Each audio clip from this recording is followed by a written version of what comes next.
En la mañana de hoy tengo el gusto de presentar a la doctora Natalia Restrepo. La doctora Natalia Restrepo es médico especialista en pediatría de la Universidad del Rosario, es neonatóloga de la Universidad del Bosque, es actualmente la decana de la Facultad de Medicina de la Fundación Universitaria Sanitas y es especialista en gerencia de servicios de salud de la Universidad del Rosario. Ella nos va a hablar el día de hoy del recién nacido prematuro, cómo lo afecta el COVID-19. Queremos agradecer la presencia de todos ustedes de manera virtual que están participando en esta conferencia a nivel de todas las regiones de Colombia y también en el exterior, en Centroamérica, las personas que están conectadas. Y queremos agradecer de manera muy especial a los laboratorios AVI por el soporte técnico y por el apoyo a nuestra actividad académica. Doctora Natalia. Bueno, buenos días y muchas gracias. Pues realmente estas actividades de manera remota son muy enriquecedoras. Yo veo ahorita que hay aproximadamente 180 personas participando y cuando las hacíamos presencial, a veces llegábamos a máximo a 50, entonces realmente yo creo que estas son estrategias que nos enseñan muchas cosas. Lo primero que les quiero contar es que, pues efectivamente hay una declaración de conflicto de intereses. Yo doy charlas para laboratorios AVI, todas las referencias bibliográficas que se ven acá, y es muy importante esto, pues son responsabilidad mía, y es muy importante porque lo que vamos a hablar acá y que vamos a ver, pues realmente hay muchas cosas que van a cambiar, no hay cosas que sean una realidad en la que yo pueda hablar un 100%. Vamos a ver que todas estas experiencias de las que vamos a hablar, pues son experiencias y pues las cosas pueden cambiar con el tiempo. Vamos a empezar con este video, porque yo quiero que ustedes sientan un poquito lo que se está viviendo día a día en las unidades de recién nacidos. Esta es una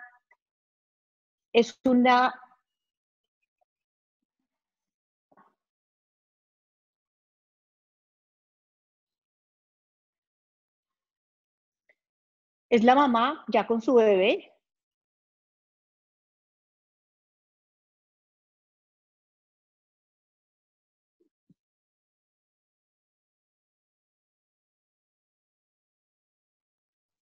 Entonces el bebé tenía 24 semanas, el papá tenía tos y simplemente lo aislaron y duró sin ver a sus papás y los papás sin verlo a él durante 15 días, 14 días.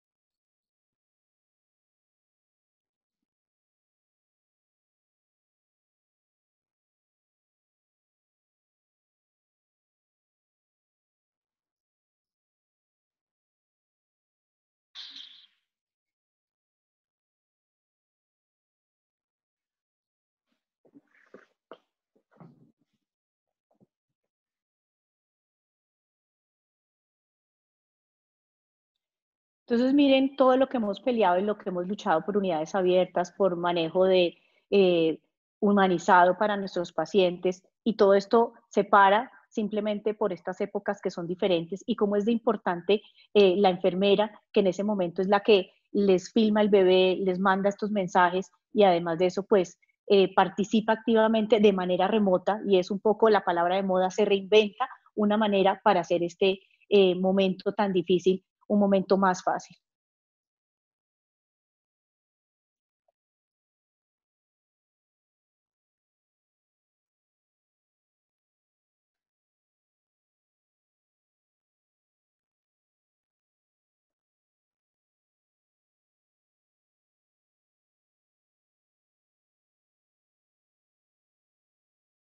Visitas de 2 horas al día, un solo papá, y para los recursos humanos en salud también es muy difícil tomar estas decisiones.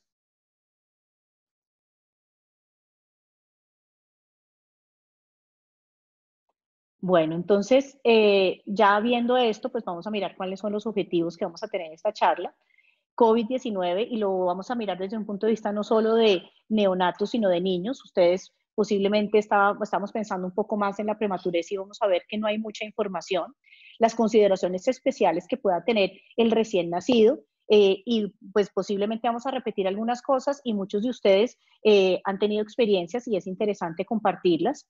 ¿Cómo va a ser ese seguimiento? Muy rápido y para mí este último punto tal vez es el más importante y son los efectos indirectos del COVID-19 en la infancia.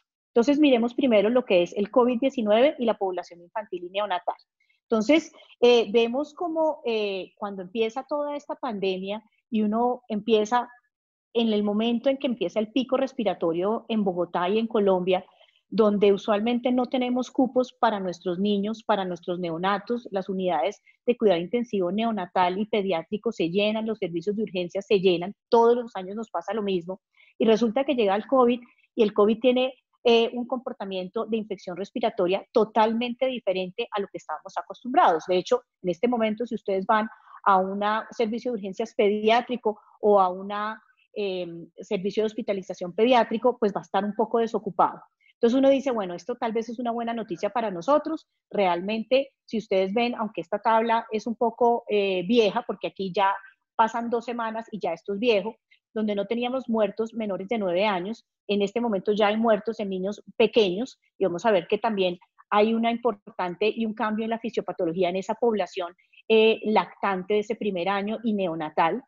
Y pues se pregunta que qué tan cierto es que está perdonando a los niños. Esta foto de esta mamá o tal vez una abuela con su niño, ahí es donde vemos que el niño tal vez es el transmisor, pero realmente para nosotros la mortalidad y la morbilidad puede que no sea tan importante, pero vamos a ver que sí se afectan y se afectan no solo desde el punto de vista de salud, sino desde otros puntos de vista. Entonces, como les digo, estadísticas en niños, hay muchos estudios para el momento.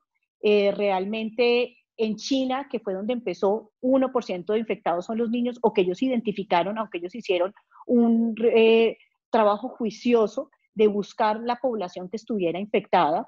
En Italia, donde tuvo ese gran brote y gran mortalidad en los adultos mayores, 1.2 fueron menores de 18 años, y ahí vale la pena que una de las teorías de por qué se murió tanta gente, además del manejo desde el punto de vista de salud pública de la pandemia, tuvo mucho que ver con que los abuelos vivían con los niños, con que allá había un problema y era que esa generación de padres jóvenes no habían dejado todavía el hogar y eso hacía que los niños efectivamente se afectaran y transmitieran esto al adulto mayor. En Estados Unidos ya, pues con la casuística que tienen y ellos que están permanentemente reportando sus casos, 1.7% son niños y ahí es donde hemos visto que tal vez pueden haber tenido una mayor morbimortalidad, pero solo el 0.3% son menores de 1 año. Entonces, en este resumen tenemos 18 publicaciones. El problema de este resumen que tenemos acá es que solo 3 de estas publicaciones tienen más de 10 pacientes. Entonces, pues saber cómo se va a comportar o qué va a pasar, pues es difícil. Aquí les traje esas 3, 2 son de China, una es de Estados Unidos, la más grande es de Estados Unidos, y si ustedes ven, pues la mortalidad es baja, o que estén críticos, pues realmente es bajo. Lo que sí se ha visto en los niños es que tienen un comportamiento diferente al que están presentando los adultos. Entonces, ¿cuál es la razón por estos números? Que en este momento lo vemos así, esperamos que siga así, pero no significa que con el tiempo, pues este virus pues no va a ser difícil en los niños y vamos a ver que hay una población que sí se puede afectar de manera significativa. Entonces, hay varias teorías.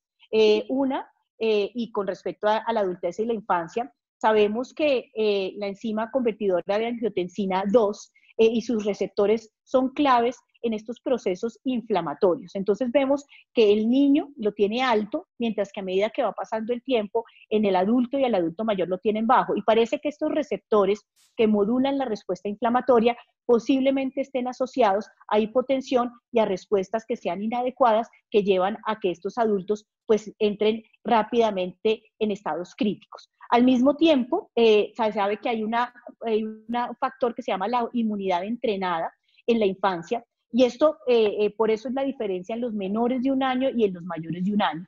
En esto, tiene que ver la vacunación y las infecciones recurrentes virales que pueden tener los niños, donde hay una respuesta inflamatoria cruzada a nuevas infecciones y potencian esa inmunidad innata y adaptativa que puede tener el niño. Esto no lo tiene el adulto o lo va perdiendo en el adulto porque no están expuestos a estas infecciones respiratorias como ocurre en los niños. Pero nuevamente les digo que esto se cree que es más en mayores de 1 año y por eso le preocupa a uno esa población de menores de 1 año y de esos niños que además de eso tienen patologías asociadas, como lo son displasia broncopulmonar, patología cardíaca o patología de compromiso inmunológico. Al mismo tiempo, desde el punto de vista inmunológico, los niños tienen linfocitos B y T y NK elevados, lo cual también se ha asociado a una mejor respuesta a este proceso infeccioso que puede producir el COVID-19. En cuanto a estadísticas de COVID-19 y neonatos, realmente uno busca y no hay mucho y los invito y ojalá se metan a esta página porque esta página trae una cosa que me pareció maravillosa. Realmente esto es cuando uno dice, cuando hay una crisis se potencian las cosas. ¿Qué hizo Cochrane? Ellos tienen en esta página, y aquí está pegado, una matriz de Excel de los desenlaces perinatales donde la gente va poniendo sus casos o sus y reportes o sus informes o los publicaciones que va a hacer. En realidad todos son reportes de casos hay ahí como unas variables y pues aquí yo les traigo un poco el resumen que hay de eso, de esos estudios que están en esta página donde están recolectando todos los pacientes neonatales o por lo menos todas los pacientes maternas y sus resultados neonatales. Entonces, a la fecha de hace 3 días, que fue cuando bajé yo esta información, están 74 estudios publicados. Estos estudios están del 28 de febrero al 29 de abril. Tienen un total a nivel mundial de 707 recién nacidos. Son reportes de casos y el problema es que pues cada uno reporta diferentes cosas y como vemos los más viejos tienen menos información o por lo menos buscaban menos cosas. En este reporte que hay acá ellos no informan ninguna mortalidad y vemos cómo en la tabla de abajo, que es la que les muestro acá, la edad gestacional en el momento de los síntomas maternos, ellos de los 707 solo reportan 389 y la edad gestacional promedio fue de 35 semanas. Pero miren que el rango va de 25 a 40, o sea que las mamás pueden tener la sintomatología de la infección desde la semana 25, por lo menos en estos casos que se han reportado acá, hasta la semana 40. Y pueden durar y esta es la edad gestacional promedio de esos mismos recién nacidos en la que nació el bebé. Entonces, el más pequeñito que está reportado en este grupo, en esta serie, es de 28 semanas, que nace de una mamá con sospecha o infección comprobada por COVID-19. 8 de estos recién nacidos, y vuelvo y digo, no todos que informan la edad gestacional, son datos bastante heterogéneos, 8 son menores de 28 semanas, 32 a 30, de 26 son entre la semana 32 y 36 y se podría decir que son a término la gran mayoría, que son 293. En cuanto al peso al nacer, pues hay niños de bajo peso y es importante que ustedes vean que hay niños de 1.500 gramos que han estado expuestos. Nuevamente los resultados y la respuesta ha sido muy buena de esta población y obviamente ellos han tomado todas las medidas necesarias y ahorita vamos a ver cómo han sido manejados estos recién nacidos, inclusive estos prematuros, porque la idea era enfocar un poco esto más hacia el lado de la prematurez. Únicamente un 16%, que son 23 niños de todos los reportados, fueron menores de 2.500 gramos. Y los días desde la sospecha de la infección o la confirmación de la infección en la gestante y el momento en que nació el bebé fue el promedio de 4.8 días y fue un rango entre 1 a 37 días, o sea, inclusive le dieron un rango a unas mamás a que mejoraran. Pero miren que el 11%, o sea, 45 niños, finalmente nacieron antes del momento, o sea, tuvieron parto prematuro por la patología materna. Eso es importante porque posiblemente cuando la mamá se pone muy mala, pues va a inducir un parto prematuro y no solo la posibilidad de que este bebé se infecte, porque pues si bien en este momento la evidencia con respecto a la transmisión vertical dice que no y los reportes dicen que no, pues posiblemente puede que más adelante nos demos cuenta de algo diferente o hay por ahí algunos artículos que dicen que están sospechando que sí. Entonces, no podemos ser totalmente cerrados y esto pues obviamente nos va a impactar sobre el nacimiento de un parto y un niño prematuro. Me llamó mucho la atención con respecto a lo de la lactancia materna, porque todo el mundo, y específicamente la Organización Mundial de la Salud, la UNICEF y muchos entes dicen, mire, láctelo o por lo menos extraiga la leche de la mamá y déselo al bebé, así no lo tenga en contacto cercano. Pero si ustedes ven en este grupo de niños, únicamente se lactó a 14 niños de los que reportaron, que es únicamente un 17%. Y de estos recién nacidos, que se reportaron 71 pruebas de PCR, únicamente 3 fueron positivas. O sea, eso es alentador porque a pesar de que hayan nacido prematuros o de peso bajo o que la mamá haya estado críticamente enferma, pues afortunadamente al parecer los niños pues no se han contagiado o en un porcentaje muy bajo. Entonces, ¿cuáles son esas, una vez ya entrados en este contexto, cuáles son las consideraciones especiales que podemos tener en el recién nacido? Aquí lo voy a pasar muy rápido porque yo sé que esto cambia, yo sé que aquí hay un grupo muy fuerte de neonatólogos que tienen mucha experiencia en esto y hay gente que ha trabajado muy fuerte en este proceso de mirar sobre todo la parte respiratoria del recién nacido. Entonces va a ser como un paso general por esas recomendaciones especiales. Entonces, esto es una recomendación de la Organización Mundial de la Salud. Usualmente cuando somos muy de cuidado intensivo y muy científicos, nos olvidamos este pedazo, por eso empecé con ese proceso de humanización. Pero miren que aún en la pandemia, todas las gestantes y sus bebés tienen derechos. Y eso es clave, no se deben perder los derechos, guardadas las proporciones y guardadas los riesgos y para prevenir esos riesgos tanto para la mamá como para el bebé. Y deben tener una experiencia de parto segura y positiva.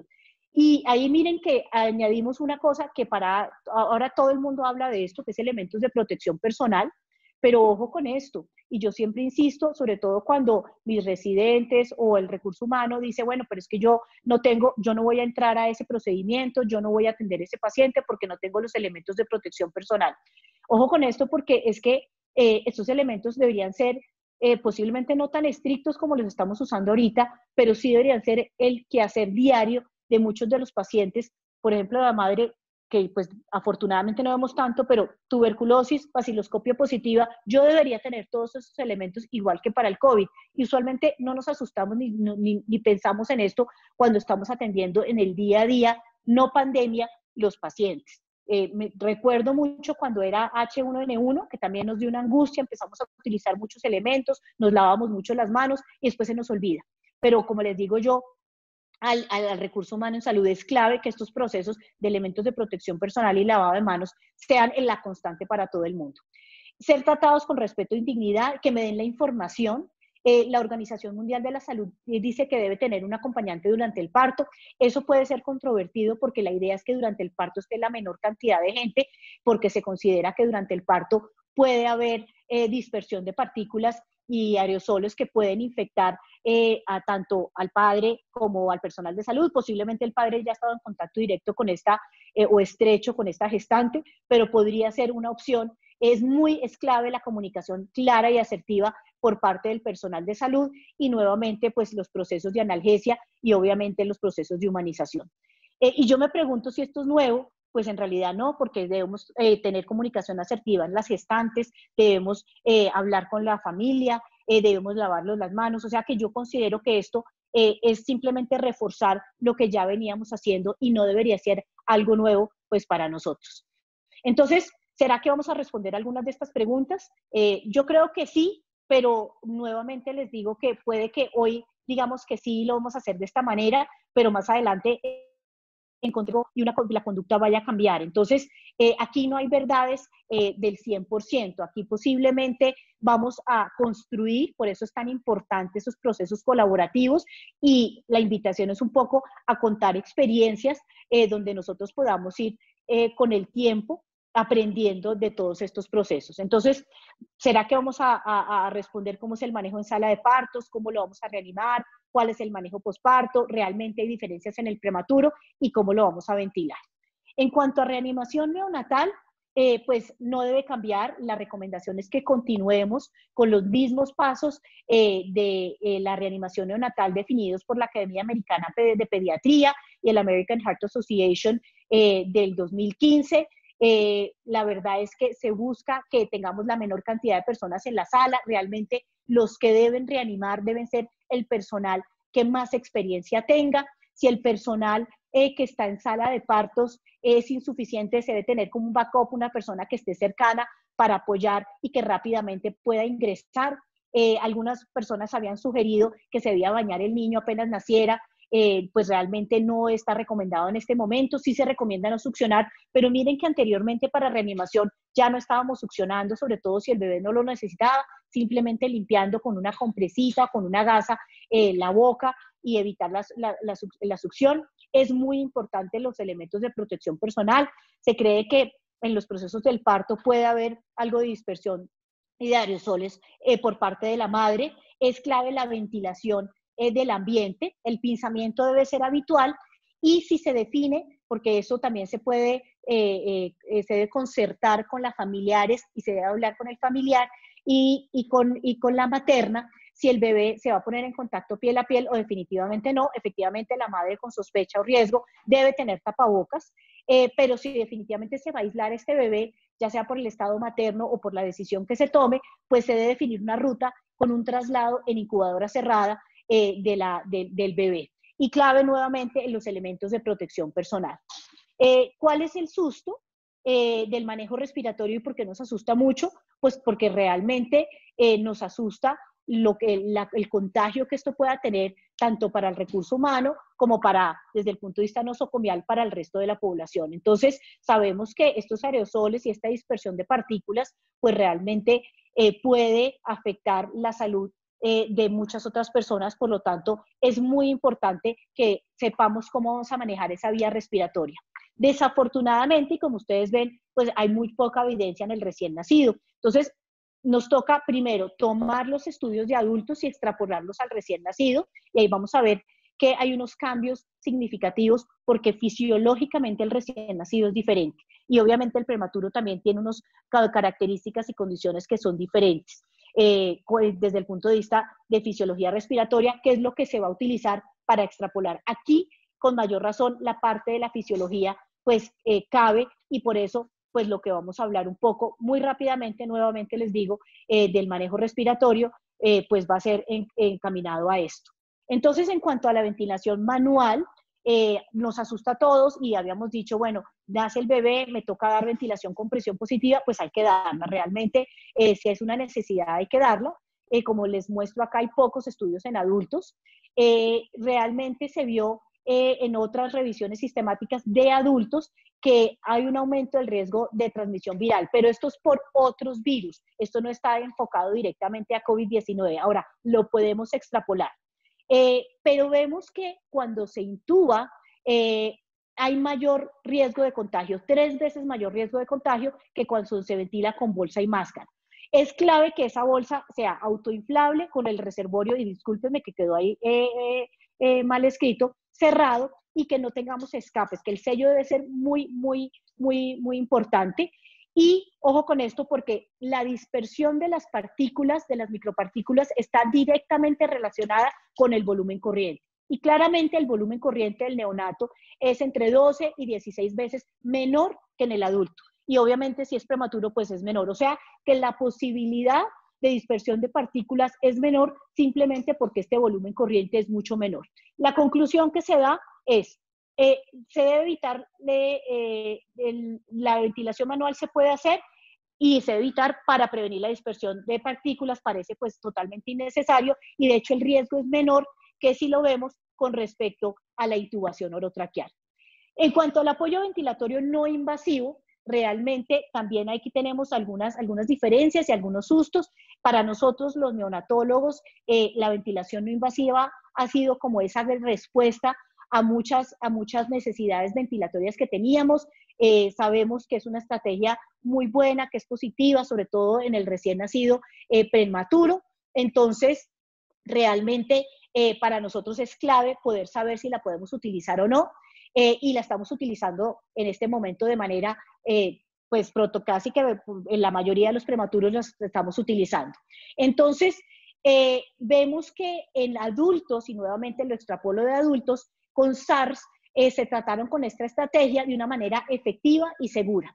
Lo que ellos sí dicen y que de hecho decían que posiblemente podían tener también menos riesgo de contagio en esta estrategia de ventilación no invasiva.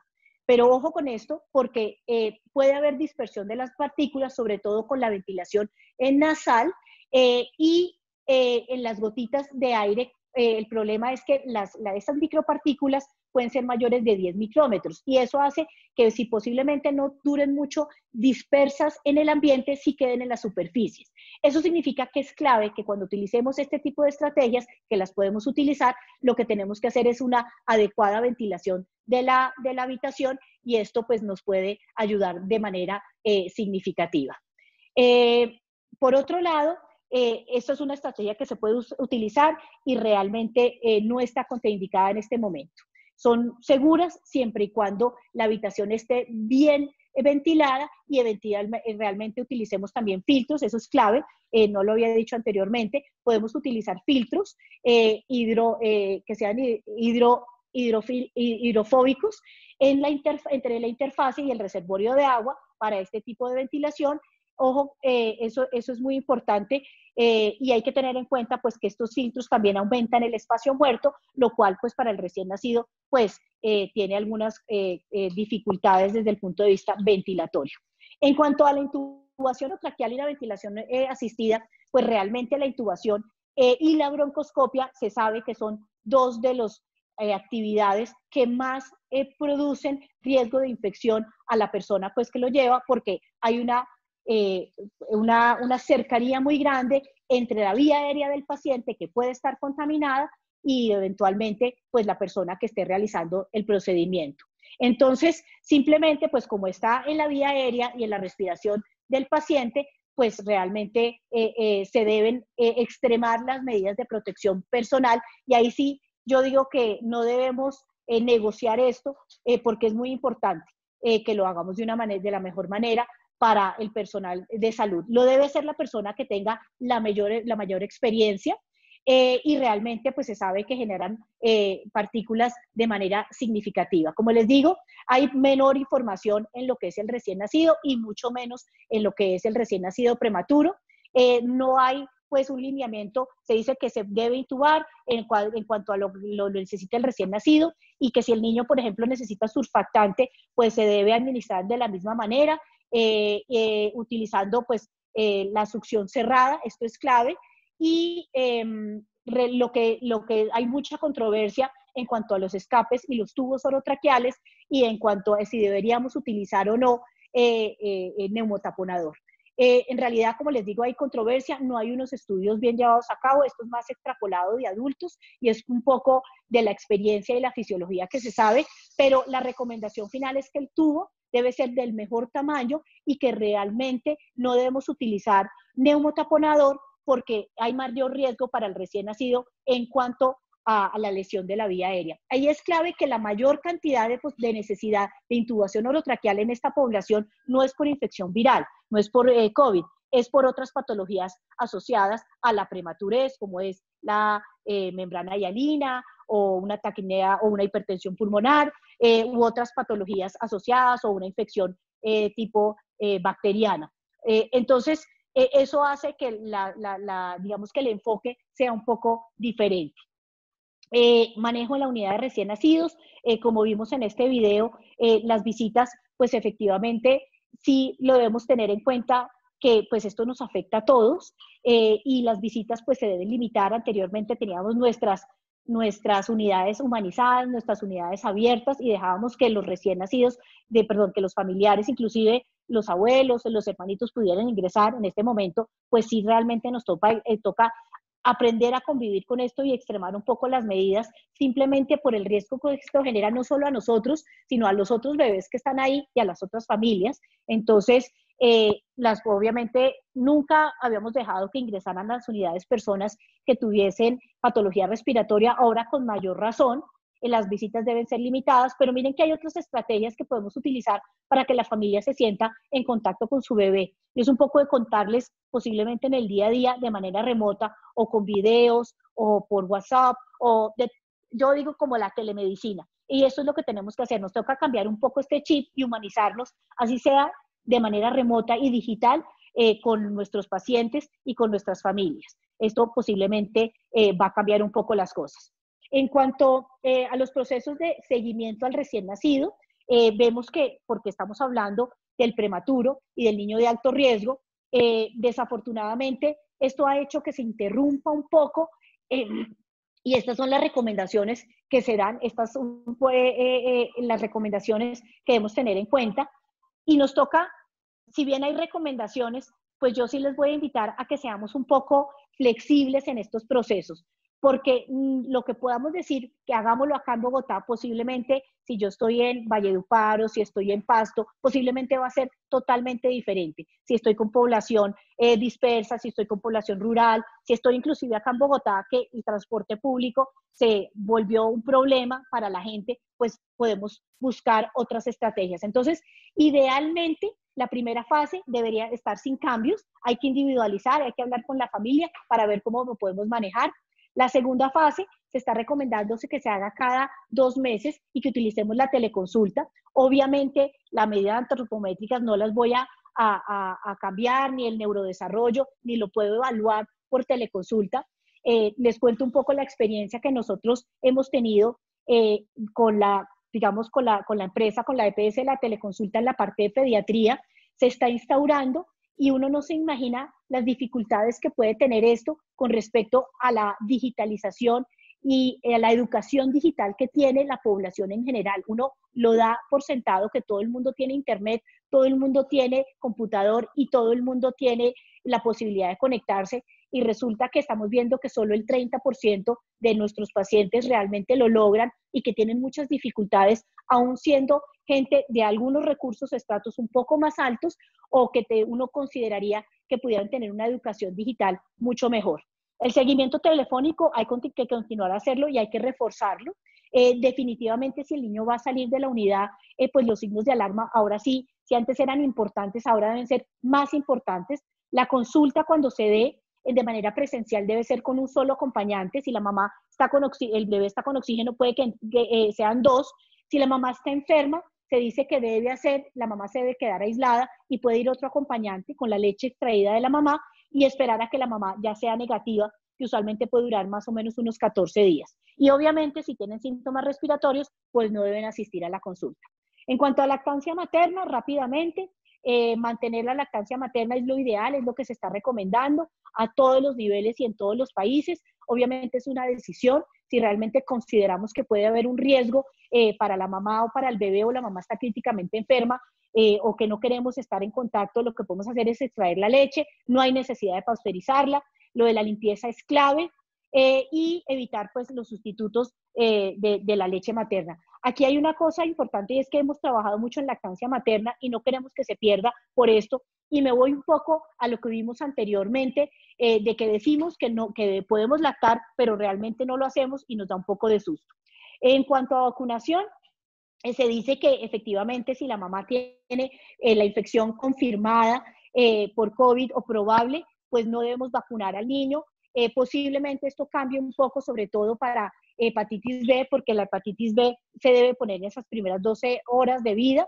Si la mamá tiene hepatitis B y además de eso COVID, debemos vacunar para hepatitis B, poner inmunoglobulina y si la BCG la podemos diferir hasta 28 días posterior. Si la madre solo tiene infección por COVID, podemos diferir y esperar a que tengamos la PCR negativa y si tenemos la PCR negativa, pues ya podemos vacunar a nuestro paciente de acuerdo al estado de salud.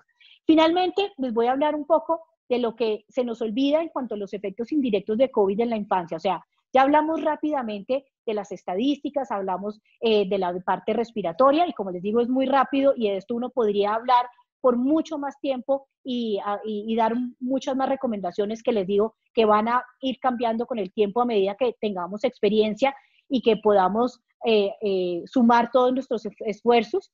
Y por otro lado, hablamos un poco del manejo ya desde el punto de vista ambulatorio, pero ustedes vieron que fue muy rápido lo que vimos y no fue tan profundo como uno le gustaría. Aquí vamos a hablar de los efectos indirectos. Entonces, esto es traído de la página de la UNICEF Y me pareció interesante mostrarles esto porque dice que no dejemos que los niños sean las víctimas ocultas de la pandemia de COVID-19. Y todo el mundo está enfocado a las muertes, a las UCIs, a los números y a cómo el mapa del mundo se va aumentando de rojos, y hablamos muy poco de los niños y cómo esto nos ha afectado a la infancia. En este momento, aproximadamente el 99% de los niños vive con algún tipo de restricción de movimiento por la pandemia. Casi que el 98% se vio afectado desde el punto de vista de su educación y de su escolaridad, y el 60% vive en países de aislamiento parcial o total. Entonces, hemos tomado estrategias que han sido importantes para la pandemia, y vamos a ver cómo esto le ha afectado a la población pediátrica. Desafortunadamente, uno diría que llegó la pandemia y se acabó la prematurez, pero miren que no. Desafortunadamente, para nosotros los pediatras, la prematurez sigue, la infección respiratoria en el niño sí disminuyó, porque como no están en los colegios, en los jardines, pues sí vemos que disminuyó, pero realmente continuamos con una mortalidad por prematurez de manera significativa. Entonces, ya en este momento, la mortalidad por COVID, pues ustedes ven, día a día sube, pero no llegamos todavía, pues no superamos ni siquiera el 500.000. Cada año fallecen recién nacidos 2.6 millones de bebés en los primeros 28 días de vida. O sea, los números nuestros son muchísimo mayores y son permanentes. Entonces, uno ahí es cuando dice, bueno, es importante nuevamente la prematurez, y van a seguir muriendo niños por prematurez, porque la prematurez no va a parar. Y lo peor que les voy a demostrar es que posiblemente todo este esfuerzo que hemos hecho para que disminuyan las mortalidades neonatales se está interrumpiendo pues por esta pandemia. Las principales causas las conocemos, son prematurez, complicaciones durante el parto e infecciones severas, pero el 75% de estas muertes se previenen con cuidados de alta calidad. Eso no significa ventiladores sofisticados, ni significa unidades de cuidado intensivo muy elegantes, sino recurso humano en salud que esté muy entrenado y que pueda manejar un adecuado control prenatal, y como ven acá abajo, madre sana, que lleva un parto sano, que lleva una buena salud del neonato y por lo tanto a una infancia sana. Pero no olviden esto, 2.6 millones de niños de recién nacidos mueren cada año. Las principales causas, y esto es ya son datos del 2018, pero es el reporte del 2019, nuevamente, seguimos siendo súper taquilleros los neonatólogos, porque el 47% de las muertes en niños menores de 5 años ocurren en los primeros 28 días de vida, y el 53% de ahí en adelante. Pero miren esto tan interesante, el 16% son por prematurez, el 11% por eventos asociados al parto y el 7% por sepsis. Pero miren que del lado de los lactantes, de los niños más grandes o los niños menores de 5 años, pero mayores de un mes, relacionados con el parto, está este porcentaje, y por malformaciones congénitas, que tiene que ver también con neonatos, es el 4%, y complicaciones tardías de la prematurez es el 2%. O sea que, a pesar de esto, ser prematuro le sigue impactando uno posteriormente, después del primer mes de vida. Entonces, las muertes neonatales en el 2018, uno se preguntaría si cambiarán en el 2020, porque nosotros hicimos una cantidad de estrategias en años anteriores para disminuir estas mortalidades neonatales, pero en este momento llega la pandemia y entonces uno dice, bueno, ¿será que van a cambiar? Entonces, si ustedes ven acá, casi como vimos anteriormente, el 50% de esas muertes de menores de 5 años, el total de las muertes de menores de 5 años fue de 5.3 millones y 2.5 fueron neonatales, y eso nos dice que aproximadamente unos 7.000 recién nacidos mueren al día. Eso es una cantidad muy grande y que es permanente y que persiste durante el tiempo. Una tercera parte de estas muertes ocurrió en las primeras 24 horas de vida y 3/4 partes en la primera semana de vida. Las causas, pues ya las conocemos, y miren que el 35% de las muertes son complicaciones de la prematurez y 24% del parto. No olviden, estos números son claves, y el 15% de la sepsis. Y van a ver que son importantes por lo que vamos a ver más adelante de cómo la pandemia afecta estos números y afecta estas posibilidades de estos niños de sobrevivir. Entonces, las brechas ya sabemos que efectivamente en los países desarrollados la posibilidad de un prematuro de sobrevivir es del 90% versus un 10% de los países con bajos ingresos. Y yo siempre digo que Colombia tiene áreas, tiene unidades, tiene ciudades, tiene regiones donde parecen países desarrollados y otras áreas que realmente parecen países de bajos ingresos. Entonces, en cuanto a la prematurez que vemos acá, y la mortalidad, donde vemos que los que fallecen son los prematuros de los lugares, los que más fallecen son de los de lugares de bajos ingresos, y vemos eventualmente cómo se comporta el COVID y la infección y la mortalidad, y yo me pregunto si también es de países pobres, y si ustedes ven, pues el país donde vemos la mayor mortalidad es Estados Unidos, España, Francia, Reino Unido, Alemania, y eso es un poco el interrogante que uno se hace. Realmente se están moviendo muchos recursos, mucho de la economía que se está viendo afectada o mucho de lo que se está trabajando tiene que ver con estos países de altos ingresos.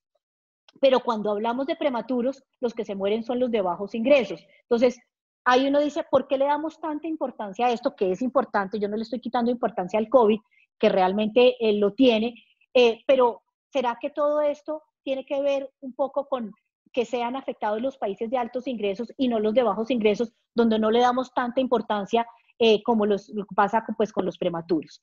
Entonces, los niños no son la cara de esta pandemia, pero están en el riesgo de ser las mayores víctimas, y ahorita les voy a mostrar por qué. Es una crisis universal y para algunos niños el impacto va a durar toda su vida. Y esto pues lo debemos tener en cuenta, porque nuevamente nos olvidamos un poco de los niños, viendo pues cómo la mortalidad y la morbilidad se está dando en la población adulta. Entonces, ¿en qué poblaciones se tienen los mayores efectos?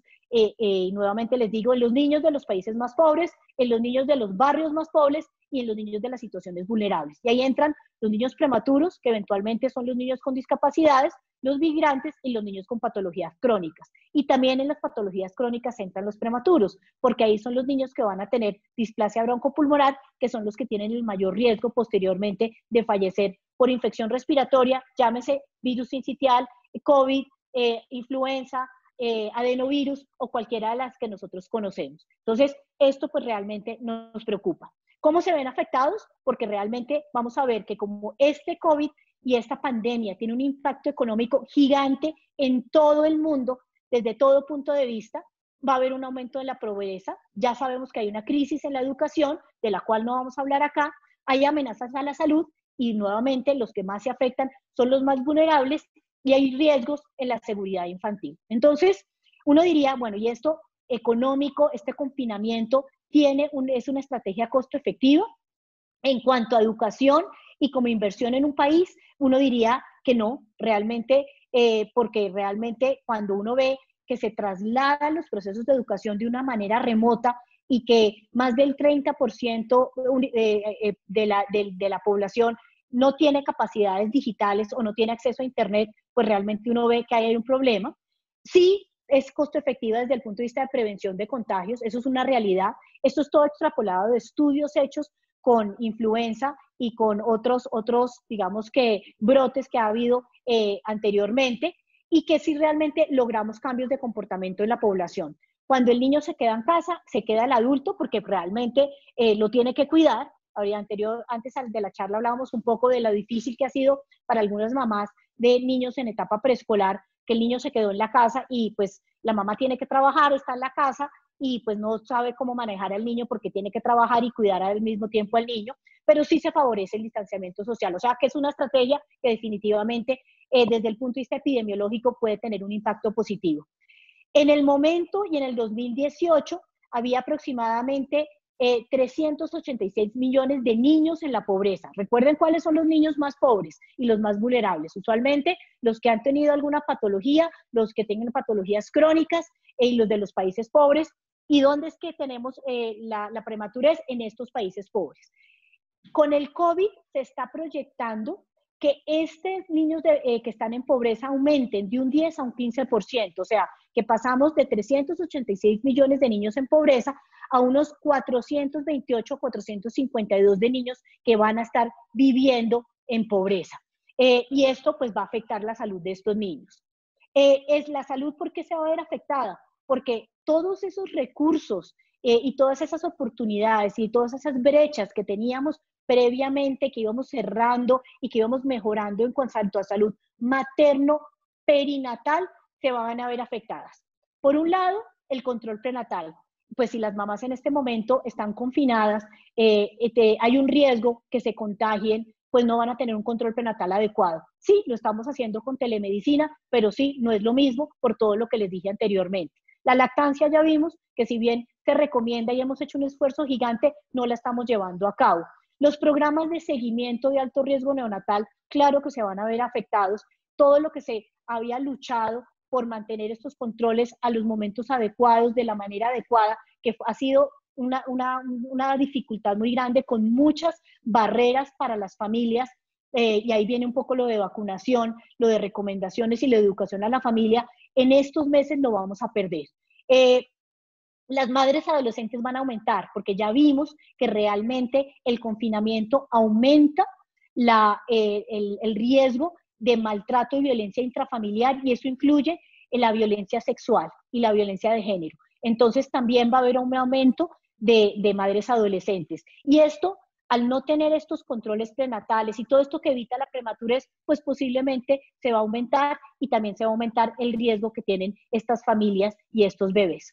¿Cuáles son los costos indirectos, los efectos indirectos de la pandemia? Entonces, esto es una aproximación que hacen en una publicación donde dicen, si nosotros no tenemos cobertura a la salud materno-infantil por 6 meses, ¿sí? En un 15%, o sea, si disminuyen un 15%, posiblemente la mortalidad infantil va a aumentar más o menos en 253,000 muertes a las que teníamos anteriormente, que fueron los números que les mostré inicialmente. O sea, de esa base de 2.5 millones de niños que mueren anualmente, si no tenemos una adecuada cobertura o disminuye la cobertura infantil por 6 meses en un 15%, esto va a aumentar. Ahora, si disminuyen un 45%, que posiblemente va a pasar en algunos países, entonces la mortalidad se estima que puede aumentar a más de 1 millón de niños. Y ya sabemos que eso está relacionado con la prematurez y obviamente con el neonato que fallece en esos primeros días, en ese primer mes y en esos primeros días. En Colombia, pues llevamos ya 2 meses en confinamiento, no llevamos 6 meses, pero pues la realidad es que retornar a la normalidad nos va a llevar, nosotros sabemos que más de 6 meses, por lo tanto, esto se va a ver afectado desde un punto de vista de morbimortalidad infantil y obviamente neonatal. ¿Qué más podemos hacer? Pues la idea es reorganizar la combinación de intervenciones para minimizar el impacto, utilizar un poco y aprender a usar la teleasistencia y enseñar a la gente a usarla y darle los recursos. Nosotros también otra de las cosas que hacemos es la consulta domiciliaria, o sea, si el niño no puede llegar a mí, yo puedo llegar al niño con todas las medidas de protección personal, y eso ha sido una de las estrategias que nosotros hemos utilizado con resultados muy positivos. Ampliar todos los programas de protección social para que lleguen a los niños más vulnerables, identificar estos niños, priorizar la continuidad de los servicios centrados en la infancia, con una equidad y el acceso que sea para todos. Entonces, específicamente lo que es el cuidado materno-infantil, los programas de seguimiento de alto riesgo neonatal, la vacunación, y ojo con esto, los padres se tienen un poco, se puede decir, abandonados en estos momentos. Finalmente, ¿qué podemos decir? Ninguno de nosotros ha vivido una pandemia, por lo tanto, estamos aprendiendo todos los días, y lo que hoy puede ser una realidad, mañana puede que no lo sea. Y eso es una cosa que yo creo que debemos aprender. Es un germen nuevo que apenas estamos conociendo, por lo tanto, nos falta mucho por conocer, nos van a quedar muchísimos interrogantes todos los días. Lo que hoy puede ser una realidad, mañana puede cambiar, y como ustedes vieron, hay muy poca información en la población infantil, menos en la neonatal y aún menos en el grupo de prematuros. ¿Eso qué significa? Que si nosotros no nos organizamos, no nos juntamos y empezamos como a aprender de todo lo que estamos viviendo, pues vamos a perder esta oportunidad que es de oro. Yo le digo a mis estudiantes y le digo a la gente que trabaja conmigo, estos son los momentos en que uno conoce un poco de qué está hecho y cómo puede apoyar y cómo puede aprender y le tiene que sacar lo más positivo a estas situaciones tan complicadas y tan difíciles. Y yo creo que ha sido una experiencia realmente interesante. Muchas gracias.